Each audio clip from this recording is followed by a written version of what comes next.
take a seed, you plant it, you grow it, you dry it, you roll it, you smoke it, and it goes down smooth. Hey! Spanning the continent to bring you the truth about cannabis and marijuana law reform. I smoke pot and I like it a lot. CannabisRadio.com presents The Russ Belville Show, the voice of the marijuana nation. Hey, this is great, man. Now, here's your host, Radical Russ Belville. Good day, tokers and tokettes and non-toking lovers of liberty. It is Friday, April 1st, 2016, and it's got to be 420 somewhere in the world. Thanks for joining us today on this April Fool's Day, but there are no April Fool's tricks in today's show. I have learned my lesson over the years. I've been doing this for 8 years now, and I used to do a April Fool's news post where I would come up with something crazy. Like one year I came up with a post that George W. Bush had decided to legalize marijuana. And I got a lot of hate mail for that when it didn't turn out to be true.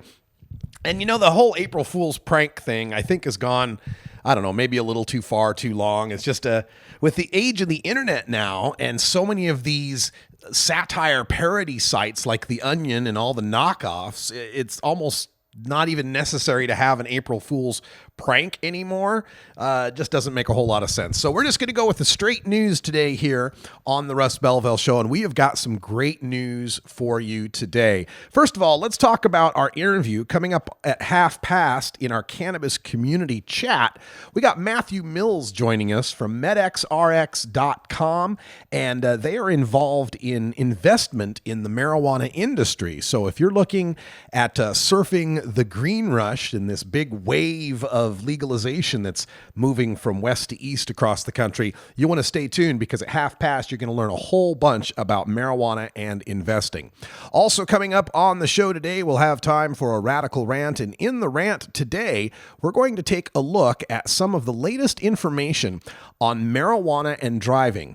My friend Paul Armentano, the deputy director of NORML, forwarded me today a study that took place in British Columbia, and an interesting study because they took a look at all drivers who had been in an accident, as well as all the people who had gone to the emergency room, whether or not they were drivers or not, and came up with some interesting data on driving and marijuana that once again illustrates what we believe, and that is there is no cause for alarm. There is no stoned mayhem on the freeways that is going to require all sorts of draconian penalties and unscientific standards. So we'll talk about that, marijuana and driving, per se DUID laws, all of that coming up at the end of the show. Also on the show today, drug war data mining, and we've got some new polls from Florida. I reached out to the campaign there that's trying to get medical marijuana passed to see if I could get you some of the top line information, some of the demographic drill downs, and we've got them today. So we're going to show you who supports medical marijuana in Florida, or should I say, can we even find anyone who doesn't support medical marijuana in Florida? That's coming up in the drug war data mines. Also on the show, in Behind the Headlines, there was a Donald Trump town hall meeting that took place. Chris Matthews from MSNBC was the moderator for this, and they got a question, a very good question from the audience on prison reform and how does drug legalization fit into that. I've got 3 clips from Donald Trump and Chris Matthews, and you're just going to have to decide which one of them is more reefer mad. I don't know. I think maybe Trump came off as the sensible one in this exchange. You'll have to hear it to believe it. But that all comes right after our Cannabis Radio News in association with the Associated Press. And in the news today, we've got the Washington, D.C. smokeout happening tomorrow. The DUID bill in Maine runs into a roadblock. There could be potency limits for marijuana in Colorado. A county in Tennessee voting on marijuana legalization, maybe. A look at legalization in Vermont, and in Ohio, a House panel looking at medical marijuana. All that coming up on the Russ Belville Show. This is the Russ Belville Show on CannabisRadio.com. Dr. Dauber, hurry! Its temperature is shooting past 1,000 degrees Fahrenheit. It's burning up. I'm afraid for this little guy, it's just too late. What caused the problem? Only Dr. Dabber can maintain the perfect temperature for a smooth-tasting, slower burn. This standard vaporizer lost all of its health benefits, sending it up in smoke. So you're telling me that most vapor pens burn so hot they produce smoke, not vapor? Correct. Keep away from those standard vaporizer pens and turn to Dr. Dabber. Doctor's orders. Less heat, more flavor. Cannabis use isn't the only thing growing. So are we. Grow with us. CannabisRadio.com.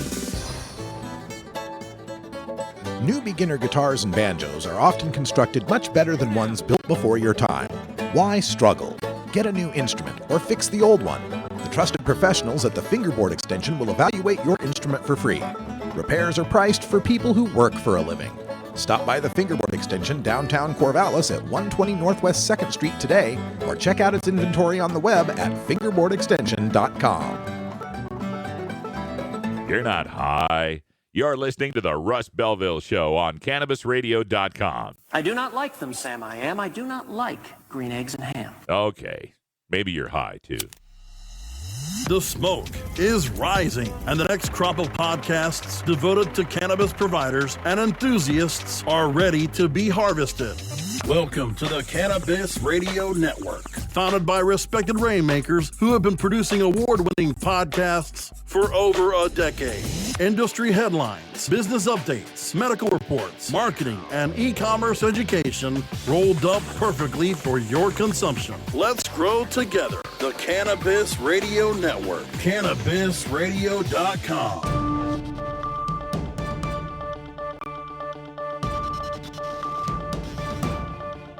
It's time for the Cannabis Radio News, covering the latest headlines in consumer cannabis, medical marijuana, and industrial hemp. Cannabis Radio News is now available exclusively at CannabisRadio.com. Now your marijuana headlines in 4 minutes and 20 seconds. This is Cannabis Radio News. This is your Cannabis Radio News for Friday, April 1st, 2016. DCMJ, a pro-marijuana legalization group led by longtime activist Adam Eidinger, will bring a 51-foot replica joint to the White House for a protest tomorrow afternoon. The group is encouraging a smoke-in, a civil disobedience gathering where protesters will smoke, vaporize, and otherwise consume cannabis. While Washington, D.C. legalized personal possession and cultivation of cannabis in 2014, public consumption is still forbidden. Additionally, the protest takes place in an area governed by federal law, which still maintains strict pot prohibition. Quote, "We're tired of being ignored," end quote, Eidinger told Washington City Paper. DCMJ's website asks, quote, "President Obama smoked cannabis and became the president of the United States, and while he might think cannabis is a bad habit, does he seriously think it's on par with heroin, nicotine, or alcohol?" End quote. An attempt to establish an unscientific 5 nanogram per milliliter DUID THC impaired driving limit has stalled in Maine.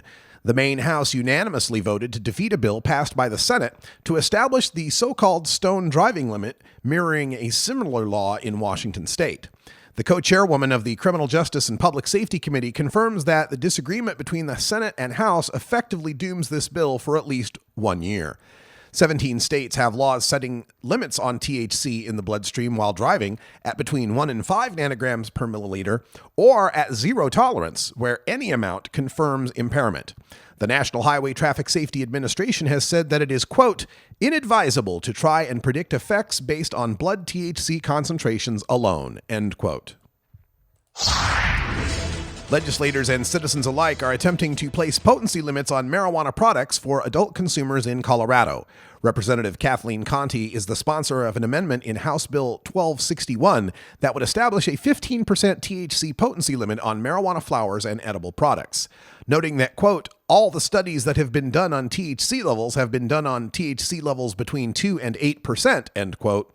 Representative Conti's bill would also mandate a warning label explaining that, quote, "the health impacts of marijuana with a THC potency above 10% are unknown," end quote, on all marijuana products. Meanwhile, two citizens named Ali Pruitt and Ron Castanga are proposing a ballot initiative to set a 16% limit on marijuana products with a warning label about marijuana risks, such as, quote, birth defects and reduced brain development, end quote, to long-term addiction. Residents of Knox County, Tennessee may get the chance to vote on the issue of marijuana legalization this November. Stephen Cooper is the man behind two initiative questions that were approved for petitioning in this county of over 400,000 people centered on Knoxville, the state's third largest city. The separate petitions ask residents to approve of the recreational use of marijuana and the medical use of marijuana. Each petition will need over 16,000 signatures to make the fall ballot. Even if passed, Tennessee state marijuana prohibition would render the measures ineffective. Vermonters for and against legalizing marijuana in Vermont are lining up at the State House to testify on whether the state should take that step.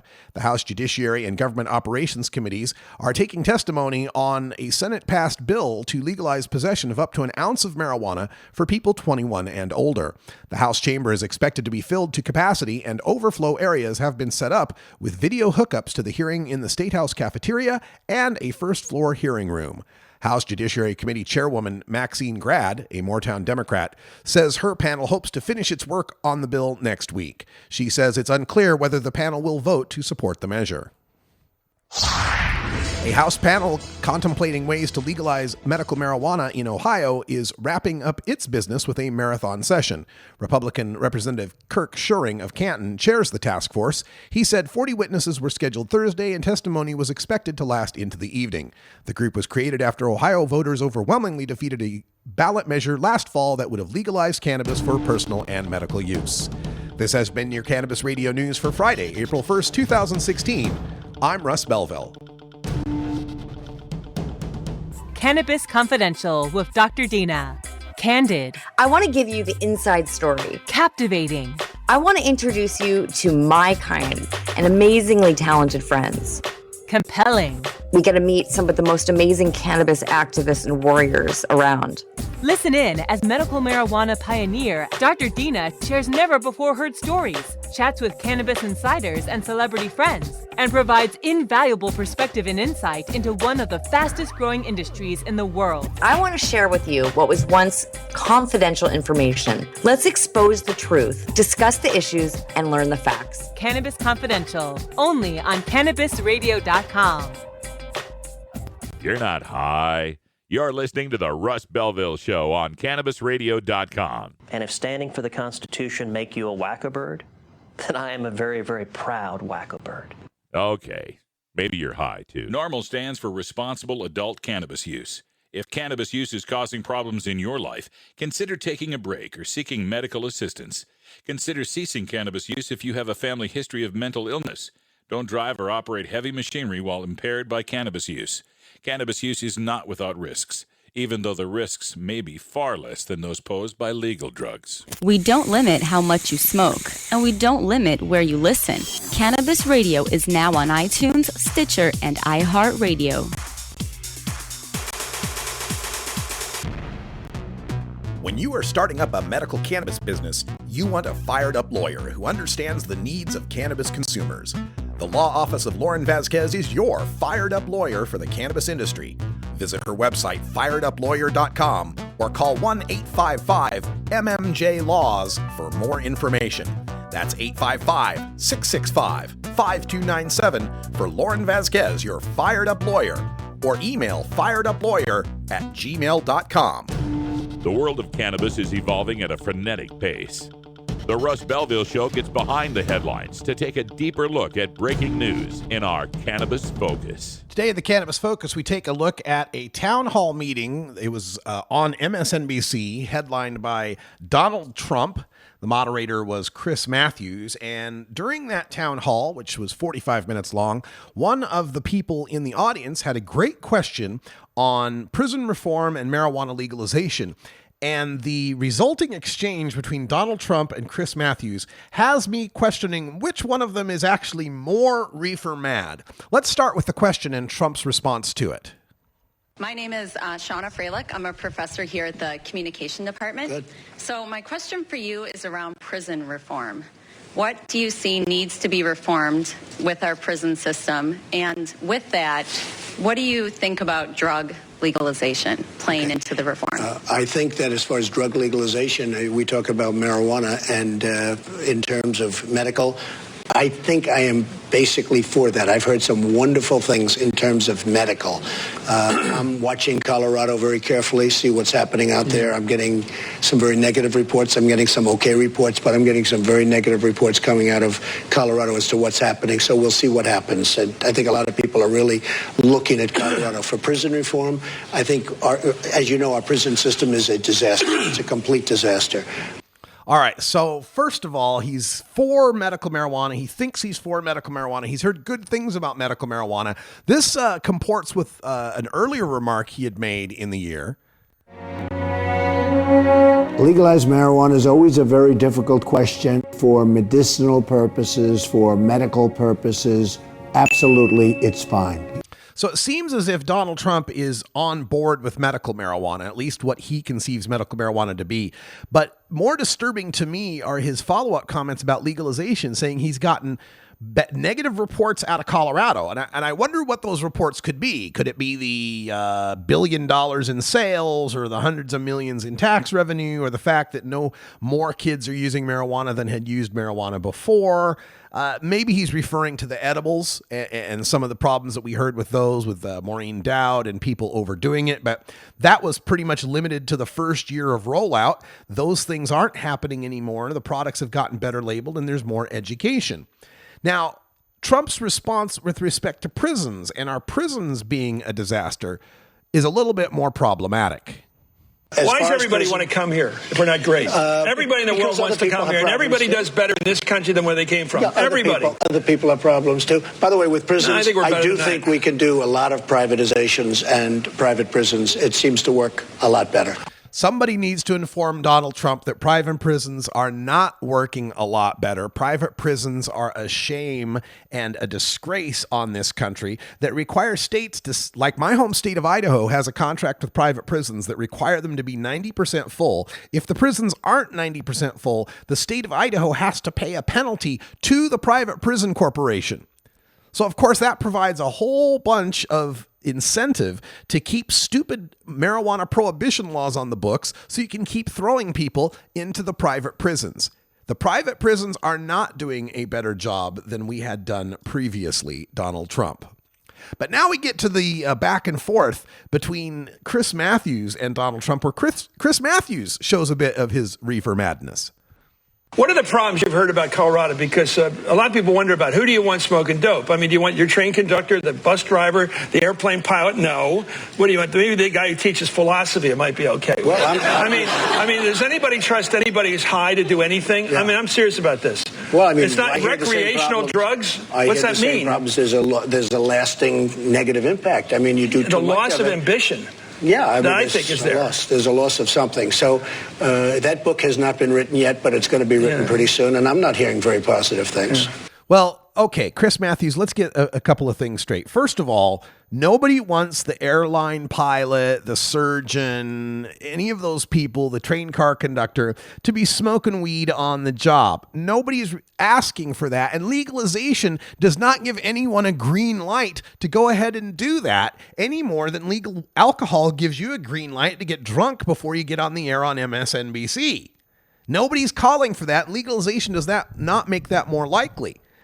It's always been illegal to be high and be a pilot, or to be high while you're in surgery. That's medical malpractice. There's nothing about legalization that changes that, Chris Matthews. And this thing about losing ambition, losing the negative effects of marijuana use. How many examples do we need to bring up of people who are leading successful lives who are current marijuana consumers? We can even just ignoring the entertainment industry and the sports industry. Ignore Michael Phelps, ignore Rihanna, ignore Seth Rogen, ignore Snoop Dogg, ignore Whoopi Goldberg, ignore all those people that seem to be doing just fine with their regular marijuana consumption. But there is a whole host of doctors and lawyers and plumbers and scientists and accountants and people in every profession out there who are regular marijuana consumers. You just don't know that they are.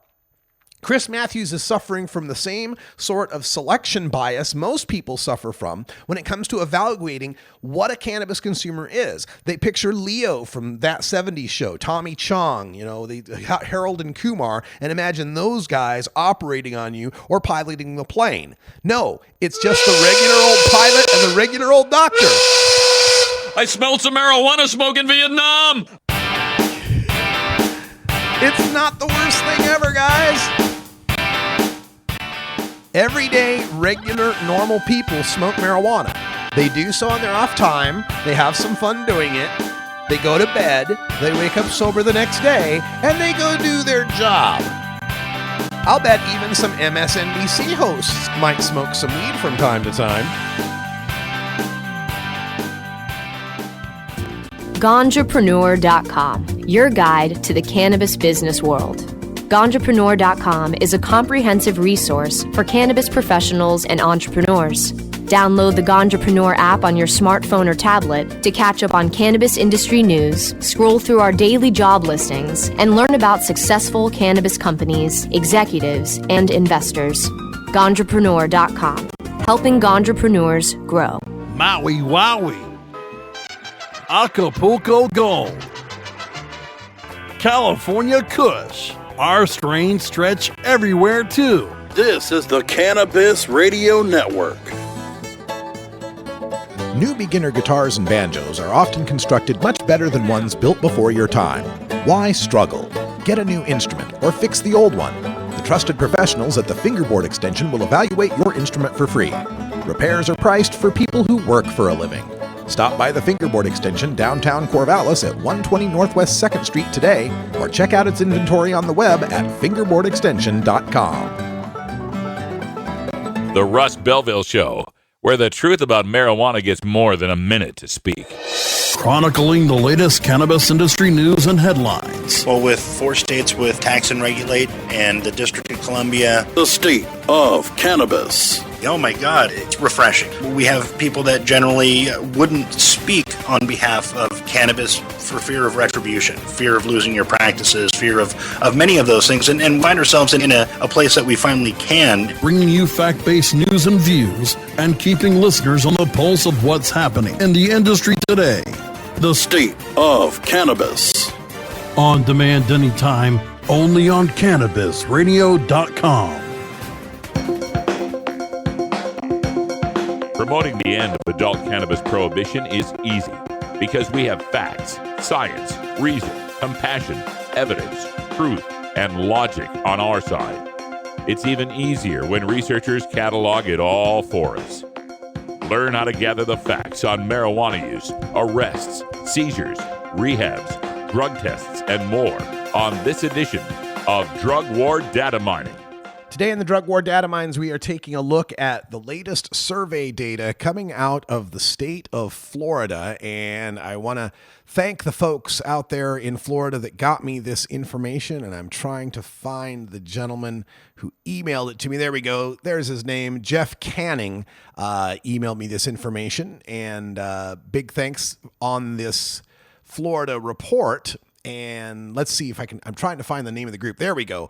This is from the St. Leo University Polling Institute. St. Leo University, Florida, found that 68.1% of respondents strongly or somewhat agree that the Florida legislature should approve medical marijuana for Florida resident use.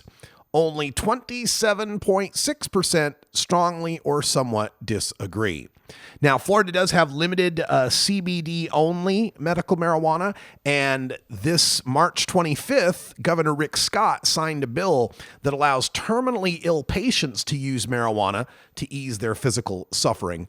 But that's just people on their deathbed, folks. This is not the broad medical marijuana amendment that's being called for in 2016. Keep in mind also in Florida that amendments have to be passed with 60% of the vote, not 50, 60% of the vote.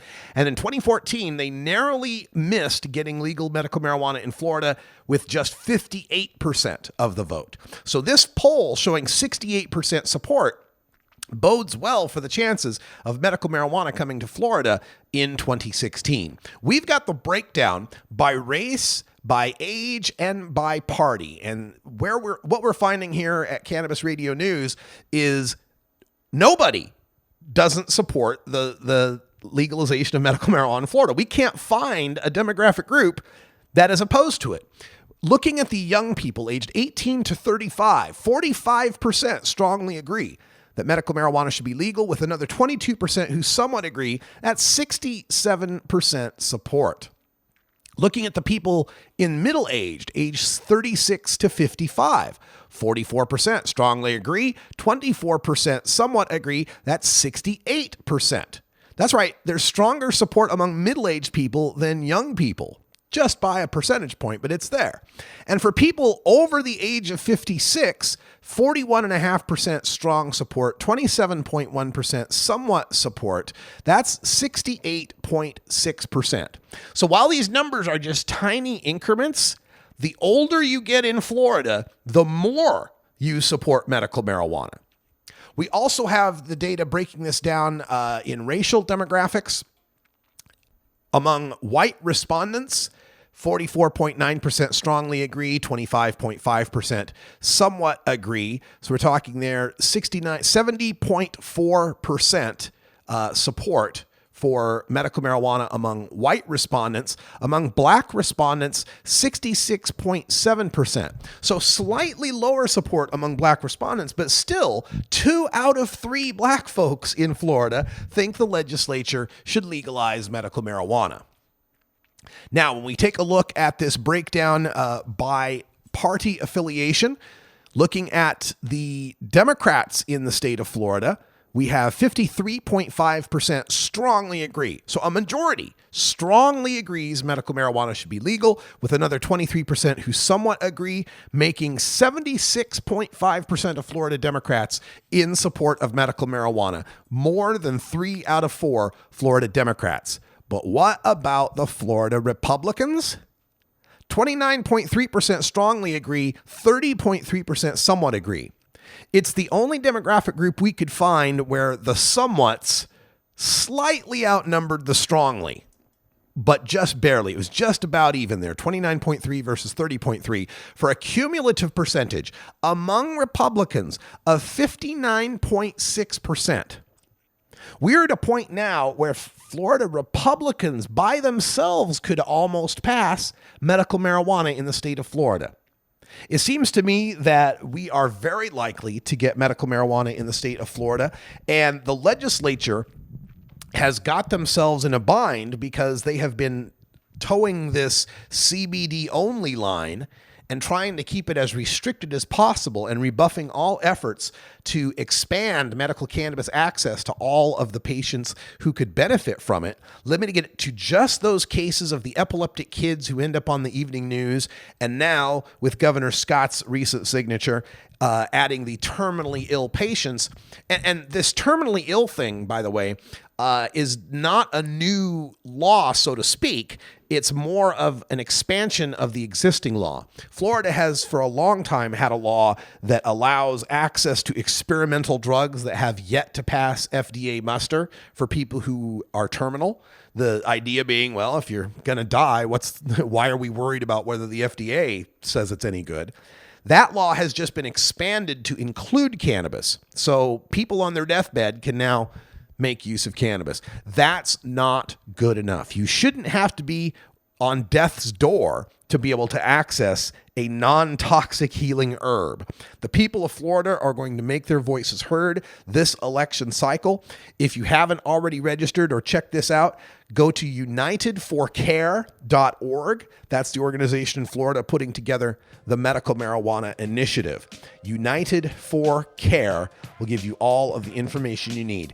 And it may not be medical marijuana like we have out west. I don't believe the United for Care initiative allows for home grow, for example.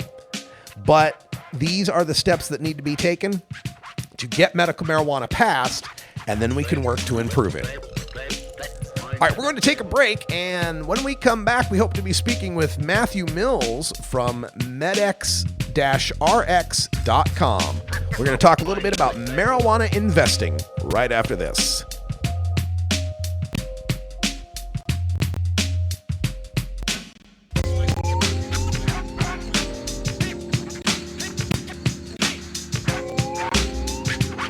This is the Russ Belville Show on CannabisRadio.com.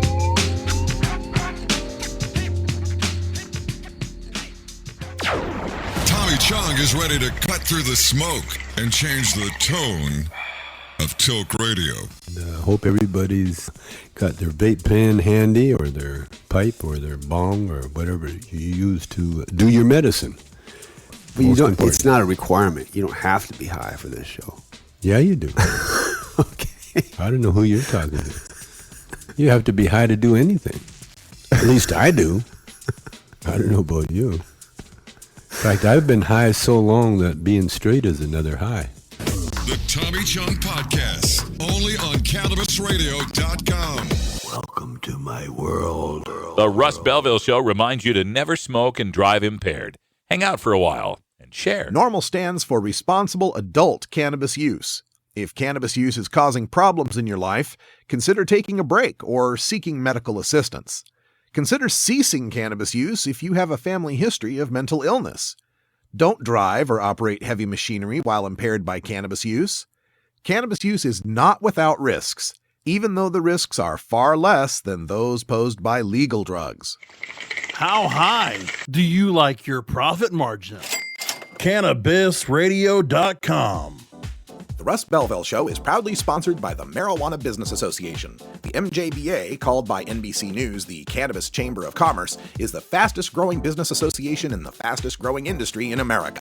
I've been working with the MJBA for years, and I personally invite you to join the MJBA. MJBA also publishes the popular MJ Headline News on Facebook and the MJNewsNetwork.com and Marijuana Channel 1 on YouTube. Visit mjba.net for more details.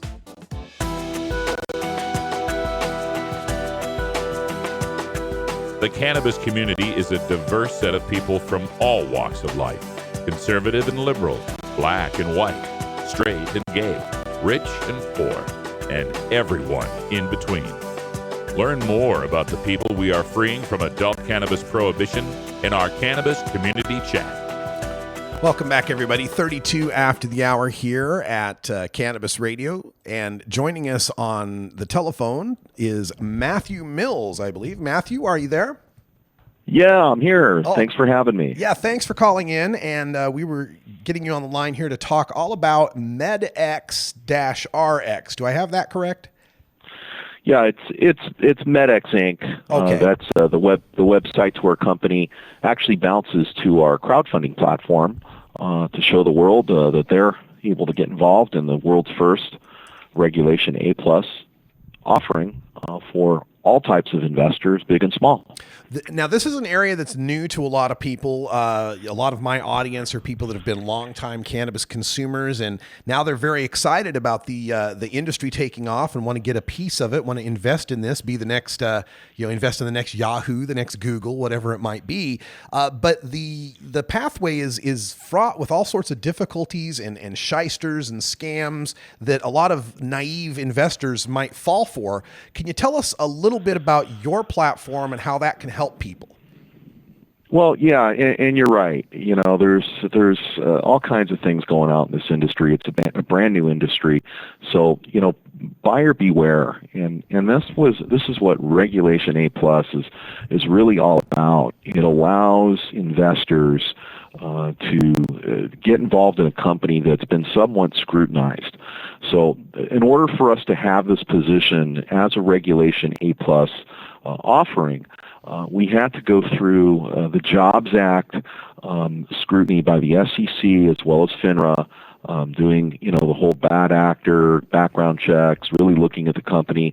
We had to turn in audited financials, and once we were approved, our minimum investment is $420 for 700 shares. So it puts you in a place where, and this is why this was created, it allows people to get involved, and let's just say the business model doesn't go to the next level. It's not taking your life savings away. It's gathering a huge crowd. It's putting small amounts of money from each person to allow a company like ours to create jobs and grow its business. Fortunately for us, we're very focused on the bottom line. As a management team, none of us are drawing salaries. We have very minimal overhead. We've got real products that are now making their way, and next week there's actually a press release that'll be coming out, making our way to our first positioning of revenue for the company with our Natureside product, which is an insecticide that's been approved for cannabis cultivation in the 3 recreational states, Colorado, Oregon, and Washington. And this is the kind of thing that investors want to see. They want to see a management team that's got a track record in this industry. You probably recognize there's not a lot of guys out there with a lengthy track record. There's some, and there's some great companies to invest in, but a lot of these startups are startup companies that management might not have a real track record, and that's where we differ here at MedX. So you keep mentioning the Regulate A+ investment. Give people an idea. What does that mean? Who's giving you this A+? Who's grading you? Well, it's just called Regulation A+. It isn't a grade. What it is, it's derived from the Jumpstart Your Business initiative from the Jobs Act of 2012 that got put in place. The idea of this got put in place after the big crash in the economy, and after years of discussions and Congress kicking it around and doing what needed to be done, they made sure that the SEC focused on this and launched it. And what it does is it allows everyday Americans the ability to get in on the ground floor. Like you just said, Yahoo, Facebook, Apple, all of these companies, when they initially started out, you as a regular, Joe or Jane in America, you couldn't get involved in that. The only people that got those calls were the millionaires, the people that have a lot of money that were the first ones in, and they are the ones that can afford to take risk. And now, because of this new regulation, it allows everyone to get in a low dollar amount, giving the company the ability to gather the capital from the masses and giving the investor, the Joe and Jane regular American, the ability to get in on that ground floor where they wouldn't have been able to do it before. Okay. And it's proving itself with another company recently ahead of us called Elio. They're a car company, a 3-wheeled car company, really unique business model. They launched and raised $17 million, and they sold stock at $12 a share. And last time I looked, they were hovering right around the $20 mark out on the OTCQX. So some pretty happy investors there that have been in that deal for less than a year, and it's already seeing an upward push because of the market segment and enabling companies like this to do this. And we feel that we're going to follow the same path. We're very focused as a group, and between our product line, the Natureside product line, the insecticide products that are making their way into cannabis cultivation, along with our digital publication, the Marijuana Times, we feel we're going to be able to drive revenue and make investors happy and give them a progress of the company and just move this thing forward. So it's a very exciting time for us. The crowdfunding initiative is going very well. And it's, again, a very exciting time for us. And, we're not really celebrating. We have more of a responsibility here because we are the first cannabis company in America to get this position. So it's a little bit celebratory, but at the same time, the responsibility factor of making sure we really go somewhere to pave the way for others to follow this pathway that's been built for us is really important to us and others in the industry. We're speaking with Matthew Mills from MedX Inc., and you can find their website at medx-rx.com. And this is kind of interesting to me because it seems to be this, and the paradigm you're describing isn't just limited to cannabis. You mentioned that 3-wheel car company, but it seems to be this is the investment version of, say, Uber or a GoFundMe or all these other kind of online systems that have allowed us to gather and harness the power of many small individuals to do what it used to take one big individual. Hell, I could even mention, Bernie Sanders' campaign with his small donations versus super PACs. It seems to be this is the new wave. Yeah, that's right. And especially on the investor front, I mean, you start looking at this thing and you recognize that in the past, from eBay to Yahoo, like we were talking about before, I mean, you get to, like Facebook. Let's take Facebook, for instance. When Facebook became available to the public, it was in the, it was a double-digit number. It was in the 30s. It was an IPO, and it shot up, and then it shot down. And, can you imagine if you were able to get in on the ground floor when they first started that company with $500, $1,000 at, $1 or $2 a share? And it came out an IPO, and kind of like Elio, they were $12. Now they're sitting at 20. You start looking at this kind of thing, and you recognize that there could be a big opportunity here for a little bit of money. That, I mean, for us especially, you think $420. I live in Los Angeles. Things are expensive here. $420 is a nice night out with my wife and my daughters, and go have a nice meal and maybe see a movie or maybe go to a show downtown. And it's gone. This is the ability to take a small amount of money and take a gamble on a management team. And I'm just going to be real frank with everybody. Buyers need to beware. You need to go do your due diligence. You need to look at the companies. The information's out there. These companies and our company, there's a ton of information. There's an offering circular that everybody needs to look at. It's detailed. It warns you could lose all your money. And that's the attitude you have to take.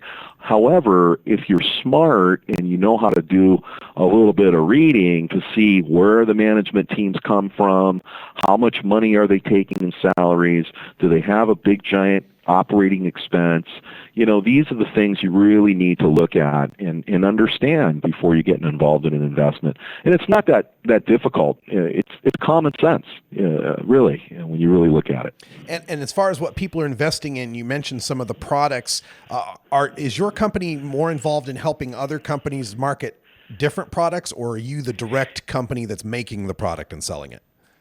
We're the manufacturer of the insecticide products that we sell. We've also developed a soil product that is an insecticidal infused soil. We've just filed for patent protection on that product. That should be available later this year. But we're a cannabis ancillary products company. Similar to the gold rush, the companies that made all the money around the gold rush were the guys who sold the picks and shovels. We're the picks and shovels of the green rush.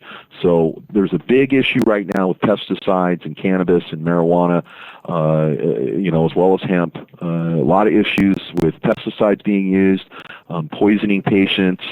This has been going on for a while, and now that oversight is coming into place in Colorado, Oregon, and Washington, the issue stands out. Quarantines, seizures of thousands and thousands of plants are happening, so they don't fall in the hands of the patients to be, using marijuana that's tainted with pesticides. So we sat back and watched this a couple of years ago and realized, hey, there's a big opportunity here. We've got this pesticide product that's moving into pest control and hospitality for other uses that works really good with cannabis. So we had to start testing it. Got now 2 years testing behind it. Works incredible, and now farms in California are starting to use the product, and the results are astounding. And again, we don't touch the plant.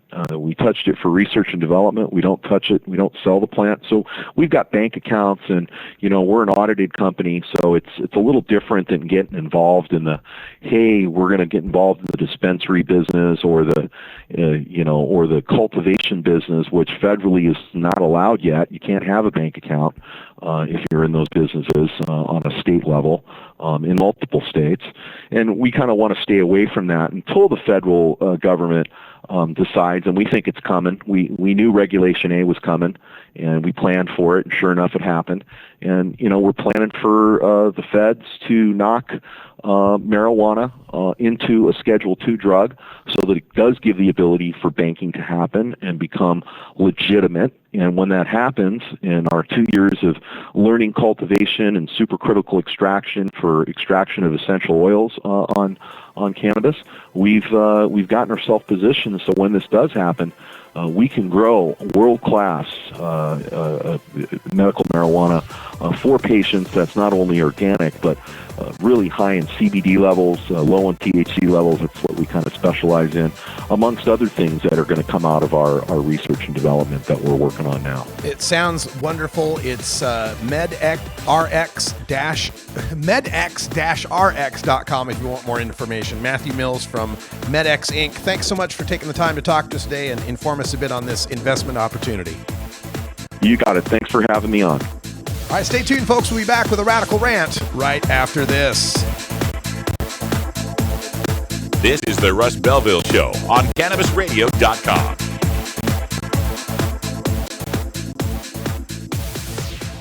Great websites today need expert web design and development and need to be e-commerce ready and mobile friendly. But building a marketable and profitable website can be an uphill climb. Ready to make your new website or replace your existing website? Think Orange as the new way to get in the black. Orange Hill Development works with Fortune 500 companies and offer the same top quality development service at a fraction of what other providers charge. Brands like Absolute, Carlsberg, and Nestea trust Orange Hill Development. Find out why you should trust your website with Orange Hill. Contact Orange Hill for a consultation today at orangehilldevelopment.com. Seed to sale, clicks to conversions, and more. You're listening to the Cannabis Radio Network. Don't want to spend money on a night out, but don't know what to do other than watching TV or playing video games? Consider playing guitar, bass, banjo, or mandolin. The instrument will give you hours of entertainment with friends with minimal expense.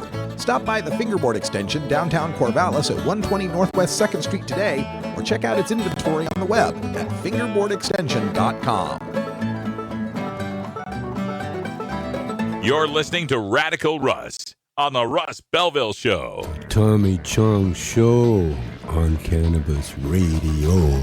You know, about this podcast, what I really want to do from now on is to solve world problems. I feel like my job is to calm everybody down and focus on how we can save this planet. The Tommy Chong Podcast, only on CannabisRadio.com. Welcome to my world.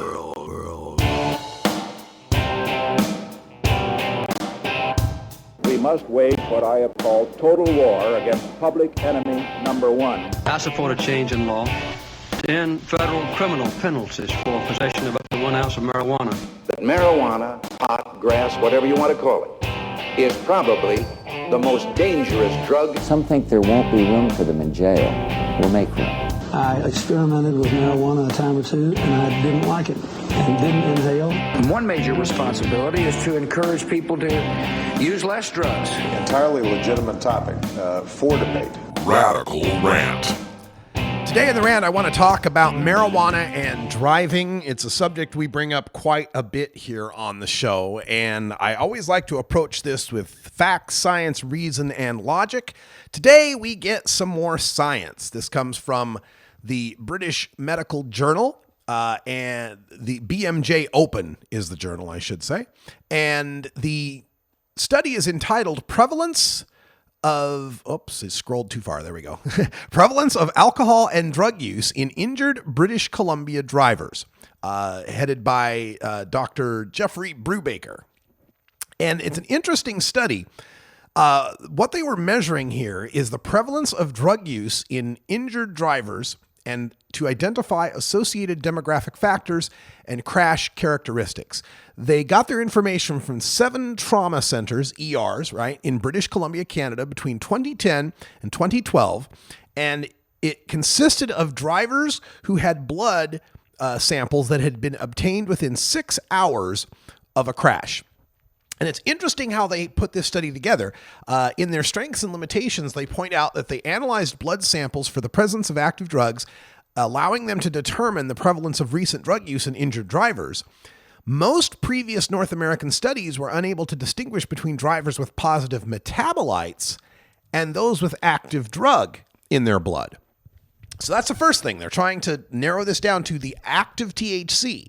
So many of the previous studies talk about metabolites, which the very word metabolize means that you're no longer under the influence of the drug. You've metabolized it. They furthermore go on to say, rather than reporting the results of drug tests performed for clinical purposes, that is, based on clinical suspicion of drug use, we analyzed excess blood that had been obtained for other clinical purposes, that is, not for drug screening. In this way, we avoided the risk of selecting only drivers suspected for using drugs. This is an important caveat. In previous studies, when they take a look at the blood in injured drivers, the reason for collecting the blood is the suspicion that the driver was impaired. Given that, you're already you're having a selection bias for those who were exhibiting the characteristics of impairment. And you're ignoring those who could have been sampled, who had THC in their system, but didn't seem to be impaired. They just got in a car accident. They got T-boned or rear-ended. It wasn't their fault, right? And instead, they're getting blood from, if they took them in to test their blood. I don't know what you'd test blood for in a car wreck, whether they got a disease or something. I don't know, but something other than the fact they got in a wreck. So that was added, or that was a part of this sample, unlike many other studies where all they're looking at is people they thought were impaired drivers. And so as they analyze this, they also point out that the blood volumes that are small and limited did not always have sufficient blood to perform quantification of drugs other than cannabinoids. So this is important. They say, because when they're doing the tests for the other medical purposes, they use most of the blood they test, and there's only a small excess amount left, and that may not be enough to detect cocaine or meth or heroin or other drugs other than cannabinoids. See that again, because cannabinoids stay in the system for so long and are so detectable. And they only obtained blood from those drivers who had serious enough injuries that they required blood analysis. This means drivers with minor injuries were not included, and our findings do not apply to drivers with less serious injuries.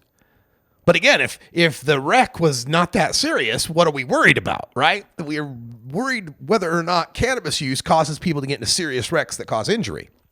So that's the setup.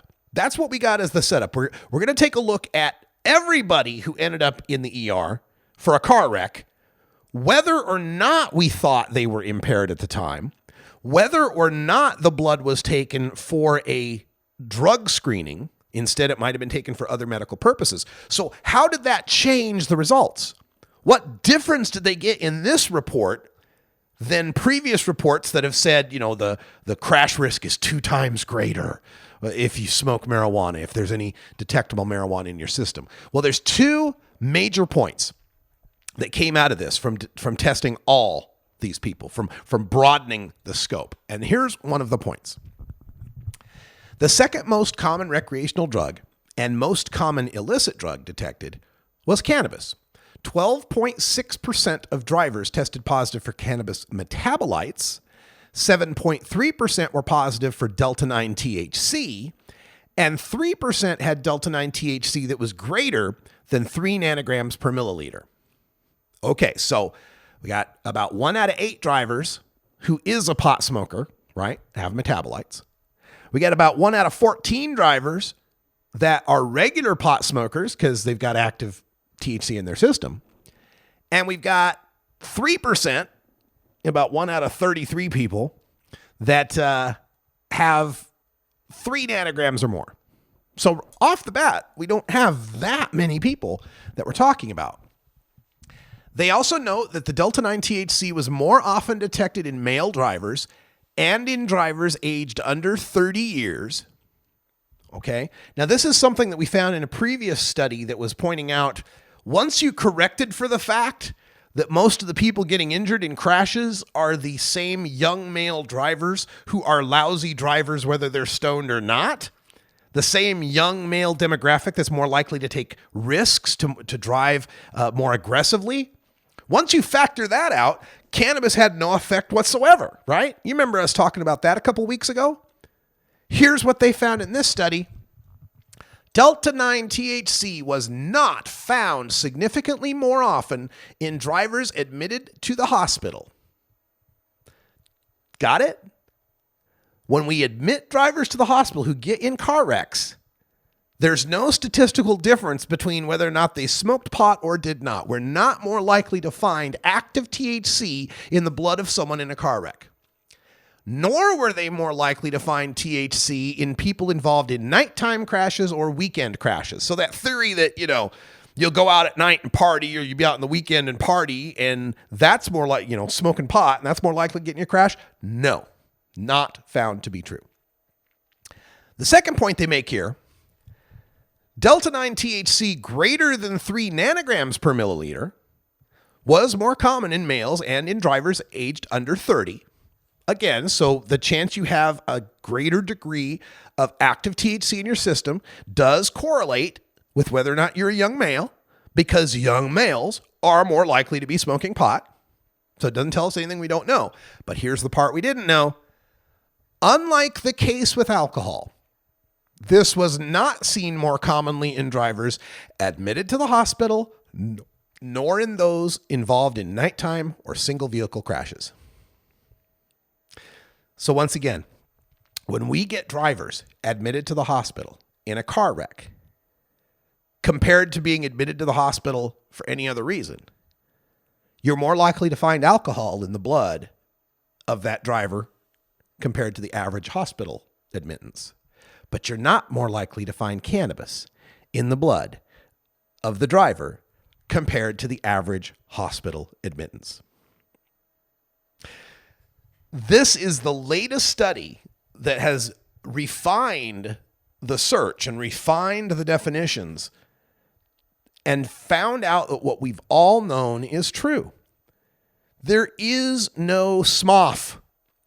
SMOF stands for Stoned Mayhem on the Freeways. There is no SMOF. There is no problem out there demanding to be solved of people stoned out of their minds causing wrecks and hurting and killing people. It doesn't exist. This is not to say that someone won't get super stoned and get in a wreck and die. The point is, that's not any more likely than them not being stoned and getting in a wreck and dying. This is not to say that getting stoned doesn't impair your driving abilities to some extent, just like it isn't untrue to say that marijuana smoke has carcinogens in it. But the operating point here that's important is not whether or not marijuana impairs you or has carcinogens. It's whether or not marijuana leads to a wreck or leads to cancer. And it does not in either of those cases. In the case of the cigarette smoke or the cannabis smoke, yes, the cannabis smoke has carcinogens in it, but it also has THC. And the THC mitigates the carcinogenic effect of the smoke from hydrocarbon combustion. So yes, it's more carcinogenic, but it counters that carcinogenic effect with THC. Likewise, yes, directly inhaling cannabis and immediately getting behind the wheel will impair your ability to react quickly, to handle divided attention tasks and so forth. But it's also mitigated by the fact that cannabis tends to let you know when you're too impaired, and you tend to compensate for those factors. You drive slower, you take less chances, you change lanes less often. So this is always a tough discussion because there's such emotion around the concept of drunk driving. And for so long, drunk driving went unaddressed in our society until Mothers Against Drunk Driving in the 80s brought it to our attention, and all the terrible devastation that families went through because of drunk drivers. And there was also big tobacco in the past that lied about its product, said doctors smoke Camels, right? And tried to hook kids. But because alcohol did something in the past or tobacco did something in the past does not guarantee that the same effect is relevant for cannabis. It's not.